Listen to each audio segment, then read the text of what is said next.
Hello, সবাই কেমন আছেন? নিশ্চয়ই খুবই ভালো আছেন। আমরাও খুব ভালো আছি। তো আজকেরও চলে এলাম অন্ধকারে আঁটল ঝাড়তে। দেখুন সবে সবে সকাল হচ্ছে। তো বাপ্পা ব্লগ ইউটিউবের আজকেরও কিছু ভিডিও দেখাবো। যদি ভালো লাগে তো লাইক করবেন, কমেন্টে জানাবেন এবং সাবস্ক্রাইব করবেন। তো দেখা যাক আজকের আঁটলে কি মাছ পড়ে। তো দেখুন, প্রথমে এসে দেখি জাল ফেলছে। জালে কতগুলো বাগদাও পড়েছে। তো দেখাবো ঝাড়ার সময়। এই দেখুন কতগুলো বাগদা পড়েছে। একটা, দুটো, তিনটে বাগদা পড়েছে। এখনো জালের মধ্যে আছে, সেগুলো দেখাবো।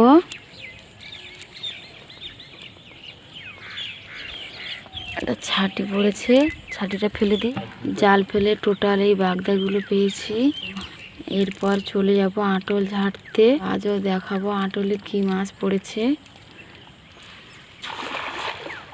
তো প্রথম আঁটলটাতে একটা কাঁকড়া পড়েছে। তো দেখুন কাঁকড়াটাকে বের করছে, কি সুন্দরভাবে বেরিয়ে আসছে। তো দেখুন এই আঁটলটাতে তেলাপুঁই মাছ পড়েছে। একটা ভেটকি মাছ পড়েছে, আবার একটা ছোট্ট কাঁকড়া পড়েছে। ভেটকি মাছটাকে বের করে নিচ্ছে, বিক্রি করতে হয়। তো দেখুন ঝাড়ছে আস্তে আস্তে করে। আজকে টোটাল এই মাছটা পড়েছে। দেখুন এক্ষুনি আঁটল ঝেড়ে বাড়ি এলাম। বাছা হবে, সেগুলো দেখাবো। কাঁকড়াগুলোকে প্রথমে বালতির মধ্যে ঢেলে নিচ্ছেন কামড়াবে। তো বাগদাগুলো বাছা হচ্ছে।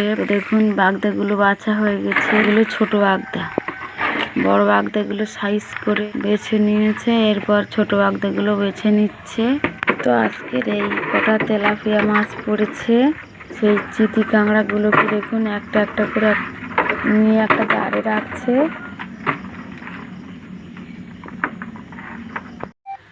হরিণা চিংড়িগুলোও বাছছে। তো হরিণা চিংড়ি বাছা হয়েও গেছে। তো আজ টোটাল এই মাছটা হয়েছে।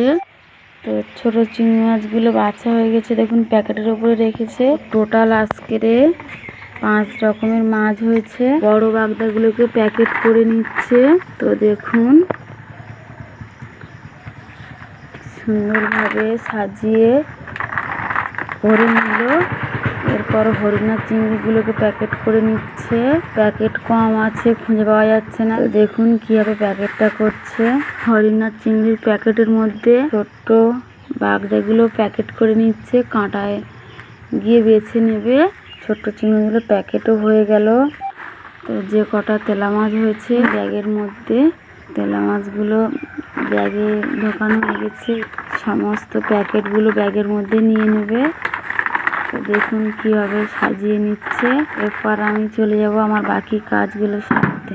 তো চলে এলাম আমি কাজ সারতে।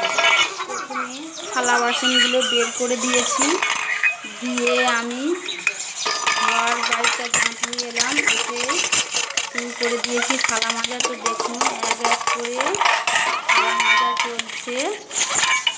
তো বাড়িতে 5-6 দিন থেকে অনেকটা থালা বেরিয়েছে। তো মাজছি। তো থালা মাজা হয়ে গেছে। এরপর সসপ্যানটা মাজছি। সসপ্যানটায় করে আমাদের চা খাওয়া হয়। তো সসপ্যানটা মাজার পরে দেখুন বাটি ছোট্ট ছোট্ট বাটিগুলো পড়ে রয়েছে, বাটিগুলোকে মেজে নেব। তো তারপরে চলে যাব প্রেসার মাজতে। আমাদের ভাতের হাঁড়িতে করে আমরা রান্না করে খাই না, তো প্রেসারে ভাত রান্না করে খাই। তো প্রেসারের অনেকগুলো খাঁচ আছে, হাত ঘোরানো যায় না, সাবধানে ঘোরাতে হবে। তো পেছনটাতেও কালি পড়ে, পেছনটাতেও মেজে নিলাম। এরপর চলে এসেছি দেখুন কড়া মাজতে। কড়াতে প্রচুর তেলের ছিট পড়ে, মাজতেও সময় লাগছে। তো আমি ঘুষে ঘুষে মাজছি। এরপর থালাগুলোকে হালকা নেড়া দিয়ে সাবানের দাগগুলো তুলে নিচ্ছি। নাহলে সাবানের দাগ পড়ে থাকবে, সেই থালায় ভাত খেলে শরীর খারাপ করবে। তো যার জন্য সাবান দিয়ে সমস্ত জিনিসগুলো ঘষার পরে আমি হালকা ন্যাকড়া দিয়ে মেজে নিচ্ছি। দেখি তো মাজা প্রায় শেষ, ঘষা প্রায় শেষ হয়ে এসছে। আর ধুয়ে নেব। প্রথমে গামলাটা ধুলাম, কারণ ওর ওপরে সমস্ত জিনিস রাখতে সুবিধা হবে, যার জন্য গামলাটা প্রথমে ধুয়ে নিয়েছি। এরপর দেখুন একে একে সব থালা ধোয়া হয়ে গেছে। তো কড়াইটাও ধোয়া হয়ে গেছে, ওর ভেতরে ছোটো ছোটো জিনিসগুলো আমার রাখতে সুবিধা হবে। প্রেসারটাও ধুয়ে নিলাম, ওর ভেতরে বাটিগুলো রাখবো, ছোট্ট ছোট্ট গ্লাসগুলো রেখে দেবো। তো দেখুন হাতা খুন্তি সাঁড়াশি সবই রাখলাম। তো মাজার কাজ শেষ হয়ে গেছে। আমি এবার বাটি যে ছেনিয়াটা দিয়ে ধোয়ার ঝাঁটাই সেটা ভালো করে ধুয়ে নেব। তো দেখুন ধোয়া হয়ে এসছে। বালতি করে জল নিয়ে আমি মেপে পড়েছিল এটা ভালো করে ধুয়ে নিচ্ছি। তো বাটি দিয়ে নেতাটাকে ধুয়ে নিচ্ছি। এরপর চলে যাব মাছ কাটতে। প্রথমে মাছের পাখনাগুলো আমি কেটে নিচ্ছি, দেখুন এক এক করে। তো তারপর আঁশ ছাড়িয়ে মাছের কানকো ফেলে কোঁটাটা বের করে নিচ্ছি। তো একে একে সব মাছগুলো কাটা হয়ে এসছে। এরপর আমি চলে যাব মাছ ধোয়ার কাজে। তো মাছগুলো নখ দিয়ে কোটে আঁশগুলো ধুয়ে নিলাম। তো দেখুন ব্রাশটাও নিয়েছি, কারণ ওর ভেতরে কালো নোংরা থাকে, সেই নোংরাগুলো বের করি, নাহলে শরীরটা খারাপ করে। তো দেখুন বের করে আবার জলটা ফেলে দিচ্ছি, সেটাও আপনাদের দেখালাম। তো এই করে সমস্ত মাছ ধোয়া হয়ে গেছে। আমি এবার হালকা করে চিপটাও ধুয়ে নিলাম, এরপর চলে যাবো কাটাকুটি করতে।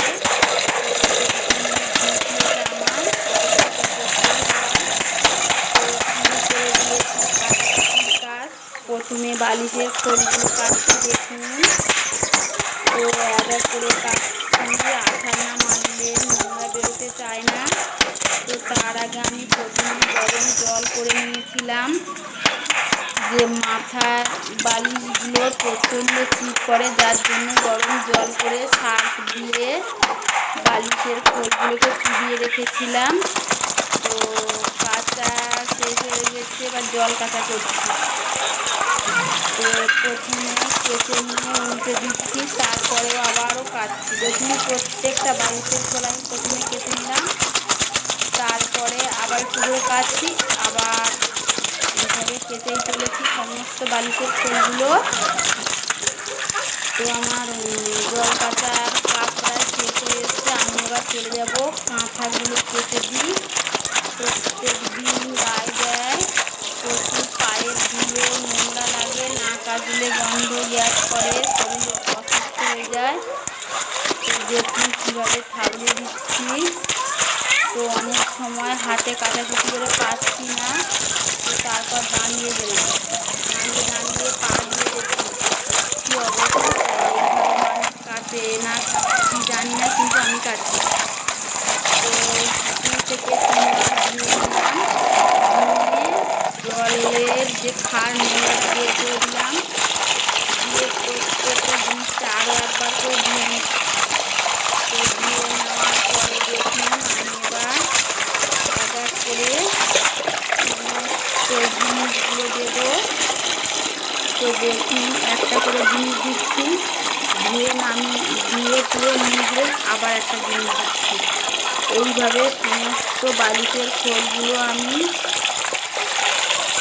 জলে ধুয়ে নিগড়ে নিলাম। এরপরে দেখুন কাঁথাগুলো কাটতে সময় লাগে, তো অনেকবার জল দিয়ে ধোয়ার পরে নিগড়ে নিচ্ছি, যাতে তাড়াতাড়ি শুকনো হয়ে যায়।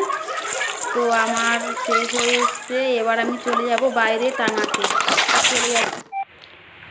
তো দেখুন আজকের আমি দু রকম রান্না করব, যেমন দেখুন আলু মাছ আম দিয়ে টক করব, আর সয়াবিন ঝিঙা আলু করে একটা তরকারি করব। তো তরকারিগুলো কমপ্লিট হয়ে গেলে সেগুলো আপনাদের দেখাবো। তো দেখুন মাছ ভাজা চলছে। তো আম আলু টক রান্না করব। তো মাছগুলো প্রায় ভাজাও হয়ে গেছে, এবার আমি মাছগুলো নামাবো। তো দেখুন কেমন করে নামাই। তো প্রথমে একটা করে মাছগুলো নামিয়ে নিই। তো মাছ নামানো হয়ে গেছে। প্রথমে আমি শুকনো লঙ্কাগুলো দেব। তো শুকনো লঙ্কাগুলো ভাজা হয়ে এসছে। এরপর আমি একটু কালো 5 ফোড়ন দিয়ে দেবো। তারপর দেখুন আমগুলো দিয়ে দিচ্ছি। তো দেখতেই পাচ্ছেন আমগুলো দিয়ে দিয়েছি। তো দেখুন ভালো করে ভেজে নেব আমগুলোকে। তো ভাজা চলছে দেখুন। তো আমগুলোকে ভালো করে ভাজছি। তো আঁচ না পেলে নাকি ভালো লাগে না খেতে। তো যার জন্য আমি প্রথমে ভালো করে ভেজে নিচ্ছি আমগুলোকে। দেখুন তো ভাজা হয়ে এসছে। ওর ওপরে একটু হালকা করে আমি লবণ ছড়িয়ে দিলাম। তো দেখুন লবণ ছড়িয়ে দিয়ে আর একটু ভেজে নিচ্ছি। তো তারপরে আমি একটু হলুদ দেব। তো হলুদ দিয়ে আর একটু কষে নিচ্ছি দেখুন ভালো করে। আর আগে আমি আলুটাকে সেদ্ধ করে রেখে দিয়েছিলাম। তো কষাটা ভালো হয়ে গেছে।